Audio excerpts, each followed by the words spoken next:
আসসালামু আলাইকুম। ওয়ালাইকুম আসসালাম। আচ্ছা, বিকেলে কাজে আসছেন যে? আজকে শুক্রবার তো, হ্যাঁ।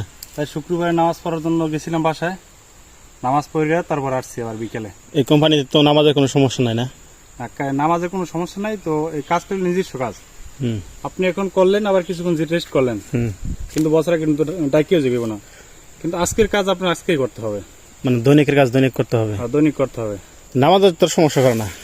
নামাজের সমস্যা করে না, কিন্তু লোকালে আমাদের লোকাল আছে, অফিসে যায়, যাওয়া লাগে প্রতিদিন সকালে। হুম। তো তারপর বসেরা বলে যে শুক্রবারের দিন সবাই 12টা বাজে এসে পড়বা, হ্যাঁ। নামাজ কালাম পড়ে আবার বিকেলে বাইরে চলে যাওয়া। মানে যে কাজ বাকি থাকে কাজ বিকালে করবা? হ্যাঁ। তো বিকালে এসে কাজ করতে কি ভালো লাগে না সকালে কাজ করতে ভালো লাগে? সকালে কাজ করতে তো ভালো লাগে, বিকেলে কাজ করে আসলে মানে যদি বাসায় যাই নামাজ পড়তে, হুম হুম গোসল করে খাওয়া দাওয়া করলে তো একটু মনে চায় যে রেস্ট করি, হুম হুম। কিন্তু ওই যাওয়ার সুযোগটা হয় না। এই কারণে এসে করে কাজে একটু খুব ক্লান্ত লাগে। বিকেলে কাজে আরাম আছে না ক্লান্ত লাগে বেশি? একটু ক্লান্ত বেশি লাগে। মানে খাওয়া দাওয়া বেশি হয়ে যায়, দুপুরবেলা দেখা যায় এরকম। হ্যাঁ। মানে পেট ভরা থাকলে আর কি বেশি ক্লান্ত লাগে, এই তো। আর রোদে তো গরমও তো অনেক মনে হয়।